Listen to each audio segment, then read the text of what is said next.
welcome to the Cheap Dart Gunner channel. It's Cherokee Steve. I wanted to do a video on some of the techniques I used the other day. I hope you enjoyed the last video, which was about a squirrel hunt I went on and found to be successful. There was a couple of things I did that were definitely different from what I usually do, and I wanted to touch on those. Hopefully they could be helpful tips for some of you that are going out and squirrel hunting as well.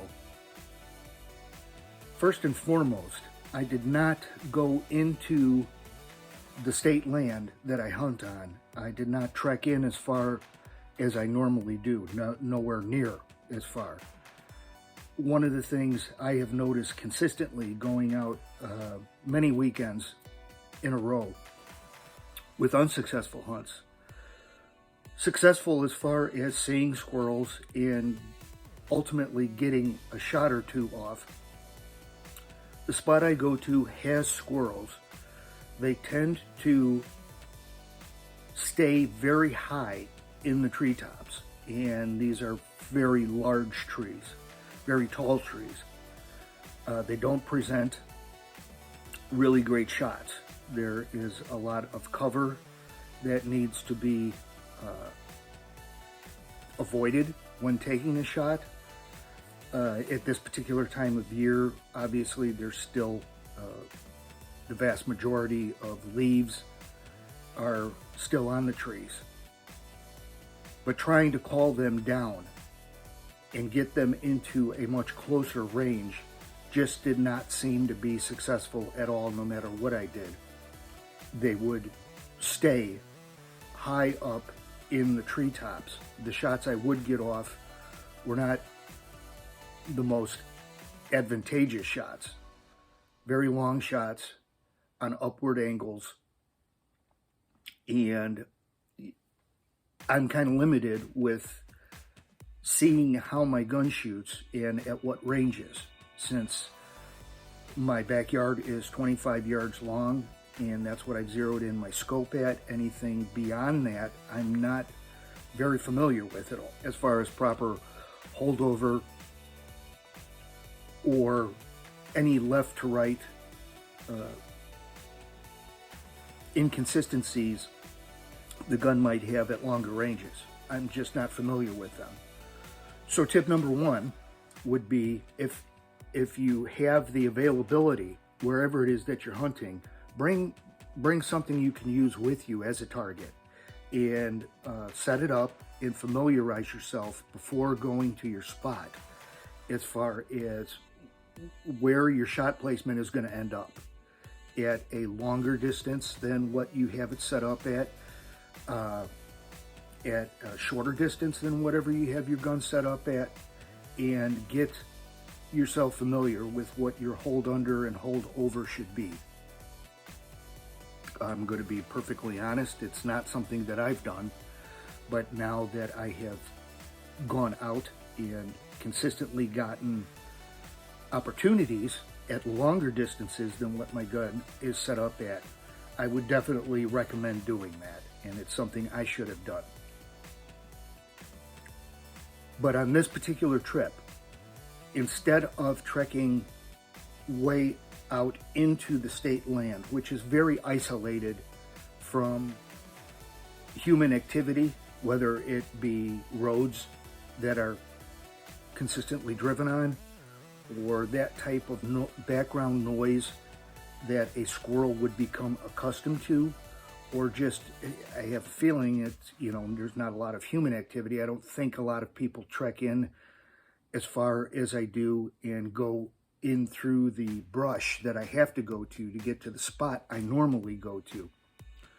So the squirrels, I believe, are extremely wary of any human activity, period. So this particular time, the parking lot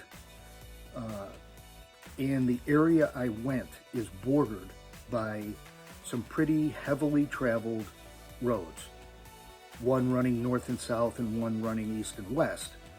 And they're, from what I noticed going in, and I'm talking about maybe 100 yards in from the parking lot, it, definitely at some point, I would say it was under 100 yards, somewhere between 75 and 100 yards in from the parking lot. There were some very dense nut-producing trees. And I believe I commented about how one particular part of the previous video I recorded, I made a point of doing so in the car, because I have seen people hunting at very close distances to the parking lot and not wanting to disturb any hunting that was going on by anybody at that particular location. So if that is the case, be respectful of those people that have headed out earlier and set up their spots prior to you getting to wherever it is you're going hunting. This particular day, as I trekked in and I went past this spot with, you know, fairly densely populated with nut-producing trees, I noticed there wasn't anyone that I could see anyway, or hear, in that area. So I decided I would use it. And I really do think it paid off, because I think those squirrels in that area are much more accustomed to the human-made noises that are going on. As I said, it's in pretty close proximity to two well-traveled roads. And what I noticed is there was constantly, you know, noise from traffic, whether it be cars or motorcycles. I believe the squirrels are much more accustomed to that. They're not as likely to flee up to the top of the treetops and stay up there. Besides the squirrel I ended up bagging, I did bring that back to my car and headed right back to the spot I had gotten that particular squirrel at. I could have sworn there was chatter going on by more than one squirrel. Before the end of the day, and it did take some waiting out, I did get a shot on a second squirrel, which I missed. But the point I'm trying to make is there was definitely more than one squirrel in that area. As I said, I believe they're much more accustomed to human activity because it's so close to the entranceway for the park, and because of the general human-created noise that goes around in that area.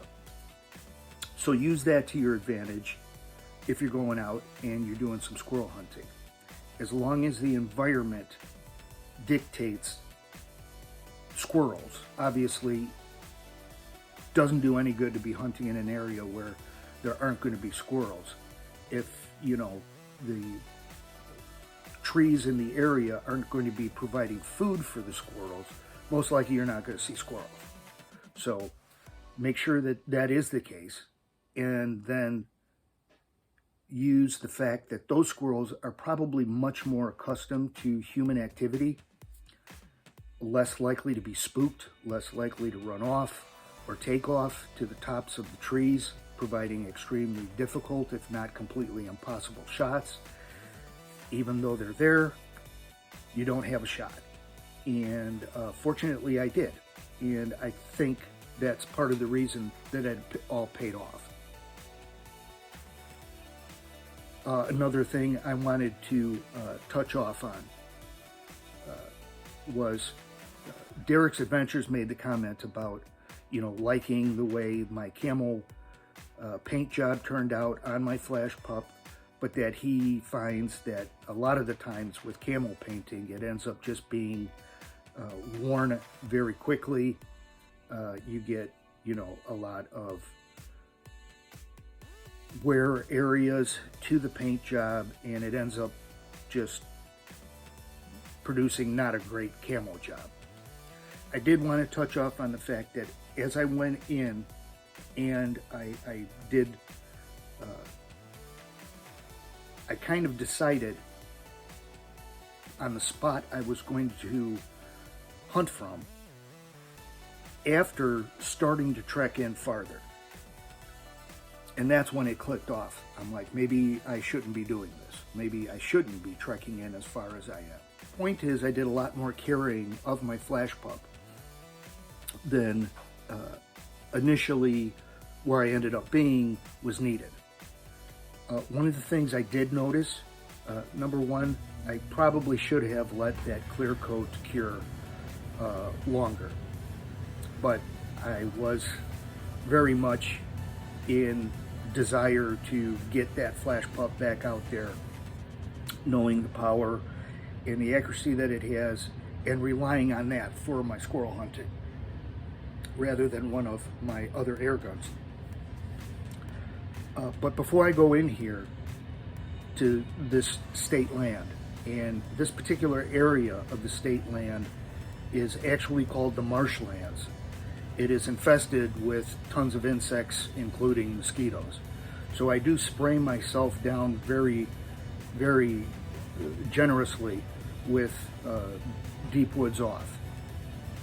And what I've noticed is, upon drying, it still remains very visible. There is a sheen to the spray on my skin. And what I noticed was the areas of the gun, and I wasn't using a sling, I was simply relying on carrying it, and at various points, depending on which arm was getting tired, or particular areas of that arm, most likely my forearm, I was resting the gun on different areas of my arm that had the mosquito spray on it. And what I noticed was those particular areas, that sheen that was on my arm kind of transferred itself to the gun. It's a matte clear coat finish, and all of a sudden I noticed in those areas making contact with my skin, it was somewhat more glossy of a look to it. And I also noticed it became tacky in feel, and almost as if I want to describe it as the chemicals used in the mosquito spray kind of reactivating the clear coat film, paint, lacquer, enamel lacquer that was applied on the gun. Because as I would touch it, I really noticed in those areas it really had a tacky, it no longer was a dry, smooth feel to it. It really had a tacky feel and was actually picking up fingerprints where I was touching it.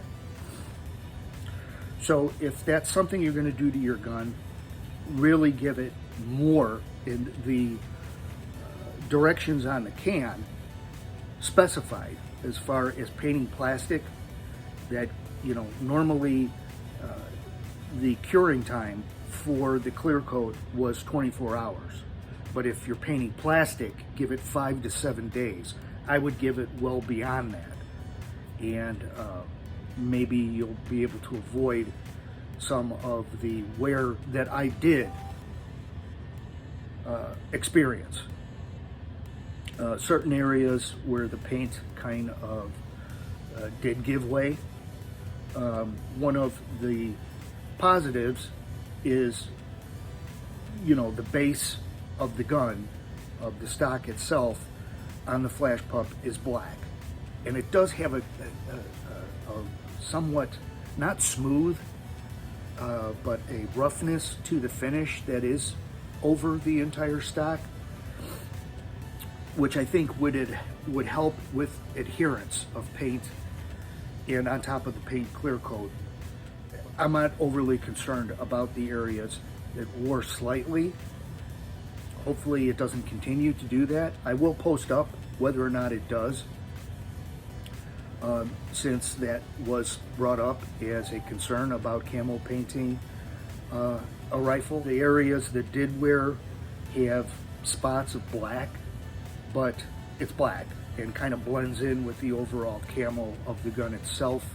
So as far as going back and being overly concerned about repainting those areas, clear coating those areas, I'm not really concerned about that. So pick a spot, I would say, that's closer to human activity if you can, as long as there is food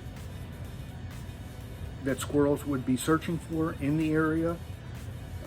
Use that to your advantage, that those squirrels are much more accustomed to human activity, less likely to flee, less likely to take off to the treetops. That's definitely one of the things I noticed about the spot I was in. And if you're camel painting your air gun or whatever gun you happen to be using, if you give it a nice clear coat, top coat, definitely I would go with a matte versus a gloss, and give it more than the recommended time for curing. I think you'll probably be much more satisfied with the results that you're going to see. Another thing I wanted to touch on really quickly was the method that is used as far as skinning and gutting the squirrel. Again, I'm not going to do a video on it because there are just tons, hundreds of videos already out there. There are different methods.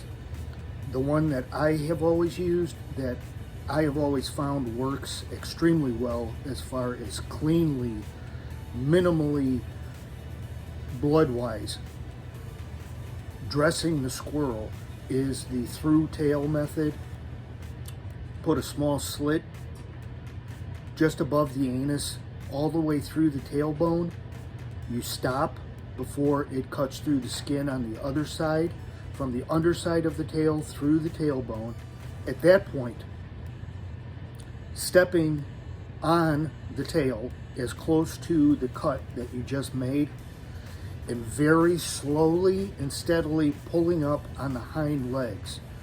What I have found as far as skinning the squirrel is this removes the pelt almost in its entirety, minus what's going to be left on the hind legs. It will pretty much remove everything from the tail, around the hind legs, through the belly, and up all the way through extremely well. If keeping and tanning the pelt is a desire of yours, it will do that in quite a adequate fashion. You won't have the pelt that is left on the hind legs. That I remove and throw away, but it does an extremely good job. And then it's just a matter of gutting the squirrel. And again, tons of videos out there on that. I just wanted to throw up a picture of the squirrel that I got and used that method with.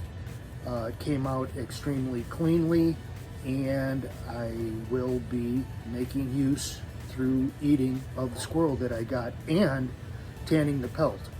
So make use of whatever you get. That's something I'm a big believer in. If you're going to go out and hunt, if you kill it, you grill it. That's just me, but I just wanted to throw that in there as well.